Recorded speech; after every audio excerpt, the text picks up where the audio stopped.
একটা এন্ডোডেন্টিক্যালি হচ্ছে ট্রিটেড টুথকে কিভাবে আমরা হচ্ছে আপনার রেস্টোরেশন করি।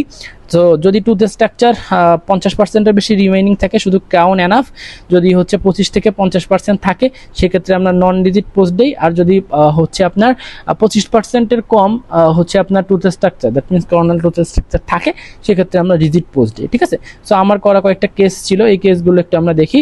তো দেখেন এই টুথটা কি ছিল, এখানে একটা ব্রোকেন টুথ ছিল, হ্যাঁ, একটা ব্রোকেন একটা টুথ ছিল, অ্যান্টেরিয়র টুথ।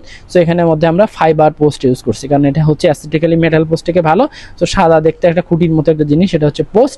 তো পোস্টটাকে আমরা এই টুথটাকে সেট করছি। ঠিক আছে, পোস্টটা সেট করার পরে এটাকে আমরা বলতেছি পোস্ট, এবং আলটিমেটলি পোস্ট সেট করার পরে টুথের আশেপাশে আমরা কি করছি, আশেপাশে এটাকে রিস্টোর করে দিচ্ছি। ঠিক আছে, আশেপাশে এটাকে সুন্দর মতো রিস্টোর করে দিচ্ছি। দেখেন এখানে রিস্টোর করার পরে বোঝাই যাচ্ছে না যে কোথায় ছিল, এই টুথটাতে ছিল, কিন্তু বোঝাই যাচ্ছে না। সো একটা পোস্টেরিয়র টুথের ক্ষেত্রে যদি দেখি, দেখেন এখানের মধ্যে বাক্কাললটা সম্পূর্ণ অ্যাবসেন্ট ছিল, সম্পূর্ণ বাক্কাললটা এখানে কি, সম্পূর্ণ বাক্কাললটা অ্যাবসেন্ট ছিল।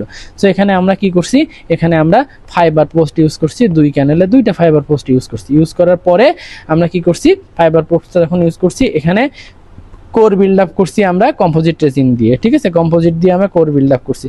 সো দেখেন যখন কোর বিল্ড আপ হয়ে গেছে, এই যে স্ট্রাকচারটা রিস্টোর হয়ে গেছে সুন্দর মতো। সো এখন কি হয়েছে, এখন একটা টুথটা ক্রাউনটা নেওয়ার জন্য টুথটা হচ্ছে এনাফ স্ট্রং হয়েছে। ঠিক আছে, এখানে এই যে সিমেন্টটা আমরা ইউজ করছি, কম্পোজিট রেজিন বা জিআইসি ইউজ করতে পারি, এটা হচ্ছে কোর। এবং পরবর্তীতে আপনি টুথ প্রিপারেশন করে এখানে আমরা ক্রাউন করে দিয়েছিলাম। সো এটাই ছিল হচ্ছে আপনার একটা এন্ডোডন্টিক্যালি ট্রিটেড টুথকে কিভাবে রিস্টোর করি। সো এখানে আসার মতো কোশ্চেন 2টা, যে ফাইবার পোস্টের ক্লাসিফিকেশন এবং হচ্ছে কি কতটুকু টুথ স্ট্রাকচার থাকলে কিভাবে রিস্টোর করি। আশা করা যায় বুঝতে পারছেন। আসসালামু আলাইকুম।